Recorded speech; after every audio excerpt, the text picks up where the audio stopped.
Hi, I'm Shane Galloway. We are SR71 Blackbird. Our client TDOT tasked us to design an SIA road between State Route 71 and Sawmill Road. This is the site location. We were going to begin the project on State Route 71, and we're going to end the project on Sawmill Road. The in-between has wooded areas and a creek called Buffalo Creek. The engineering requirements for the SIA road project included roadway design, traffic design, drainage system, pavement design, and construction planning. As the roadway designer, I made the roadway alignment, which includes the vertical alignment and the horizontal alignment. Additionally, this includes making the right-of-way, which is 15 feet off the slope line. As the traffic engineer for our SR71 SIA road project, I designed a new traffic signal up to the latest TDOT and MUTCD standards to ensure efficient operations for cars and trucks at the intersection. As part of the design, new turn lanes will be added on SR71 approaching the new SIA road. Sounding and marking plans are developed as well to eliminate driver confusion and increase safety. Working on this project has taught me a lot about signal design, sounding and marking plans, and coordination with TDOT engineers. As part of this senior design course experience, I've learned a great amount about project management, working on a team, meeting deadlines, and time management, all of which skills that are very important for my future career.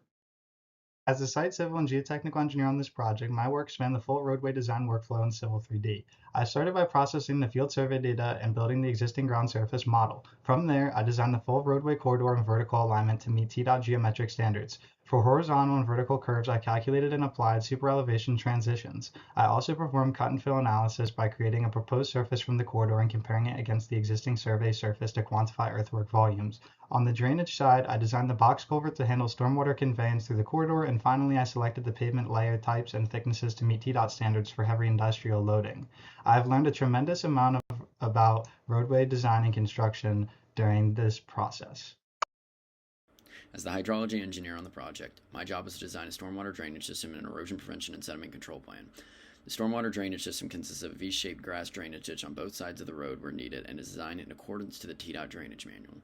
The EPSC plan is needed to prevent erosion of soils and to remove 80% of the total suspended solids in the stormwater before the stormwater reaches Buffalo Creek or drains off-site. And the EPSC was designed in accordance with the TDEC EPSC Handbook. Drainage system and EPSC plans allow for a good compromise between the road conditions and the surrounding ecosystem.